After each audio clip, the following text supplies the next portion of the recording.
जिनकी जात पूरी झूठ पर टिकी हुई है, क्योंकि उन्होंने अपने बाप झूठा चुना हुआ है। अब बाप को चुन लिया और बाप गलत है, तो अब बाप तो एकदम से नहीं बदल सकते, तो बाप की ताकत झूठी दिखानी है।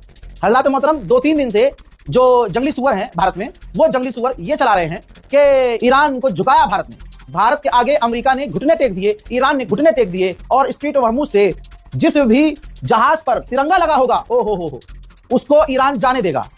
यह खबर गौदी मीडिया ने चलाई। तमाम जो गंदी नाली के कीड़े हैं, सबने अपने पापा को फर्जी पावरफुल दिखाने के लिए, फर्जी में उस आदमी को इतना सपोर्ट किया गया कि देश बर्बाद हो गया।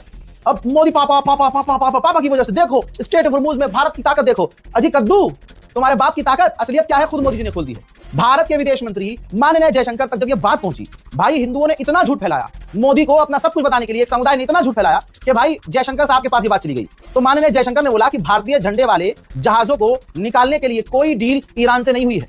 तो जो भी हिंदू अंधभक्त गोबर खाकर नशे में ये वीडियो बनाए और कमेंट करे कि देखो भारत का जलवा, भारत का झंडा जिस जहाज पे लगेगा उसे ईरान रोकेगा नहीं, ऐसी कोई डील ईरान से नहीं हुई है, माननीय जयशंकर ने खुद क्लियर कर दिया है।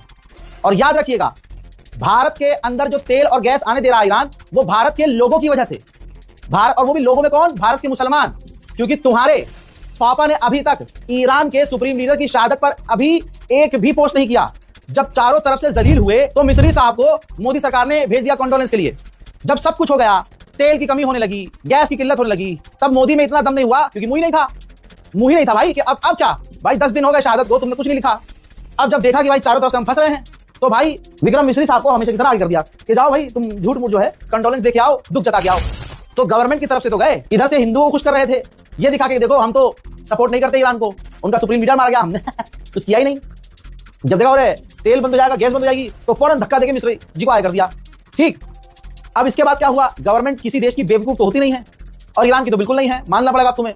तो ईरान के जो विदेश मंत्री हैं, और खासकर ये आदमी जो ईरान के सुप्रीम लीडर आयतुल्लाह खामनाई के रिप्रेजेंटेटिव है इंडिया में, इनका भी बयान आया है, और ईरान के विदेश मंत्री का भी बयान आ गया, और शुक्रिया अदा किया कि भारत के लोगों ने, क्या भारत के लोगों ने जिस तरह से दुख व्यक्त किया हमारे सुप्रीम लीडर के मारे जाने का, और जो ईरान का साथ दिया, हम इसके लिए शुक्रगुजार हैं। घुमा फिराकर पत्रकारों ने अगर पूछा भी ईरान के रिप्रेजेंटेटिव से कि भाई क्या भारत के जहाजों को रास्ता दिया गया है, डील हुई है, तो उन्होंने ये नहीं कहा कि हाँ डील हो गई है। उन्होंने कहा कि भारत के लोगों ने मोहब्बत दिखाई है, जिसका बदला ये है कि हमने गवर्नमेंट से आगे बात की है कि यहाँ लोग बहुत परेशान हैं।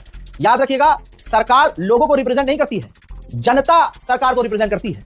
तो वहीं ईरान ने कई जगह क्लियर कर दिया कि हम लोगों का शुक्रिया अदा करते हैं, सरकार का शुक्रिया नहीं अदा किया है, लोगों का शुक्रिया अदा किया है। अब देखिए, ईरान कभी भी अपने दोस्तों को धोखा नहीं देता। वो बात अलग है कि मोदी जी दे देते हैं, और मोदी जी को मिलता भी है, जिसको जाकर फादरलैंड बोल के आ जाते हैं। जैसे डोनाल्ड ट्रंप को अपना बनाया था, डोनाल्ड ट्रंप मुंह पे जब मन में आता थूक देता है, जब भी मन में आता थूक देता है। अंधभक्तों ने क्या क्या नहीं किया भाई भारत में।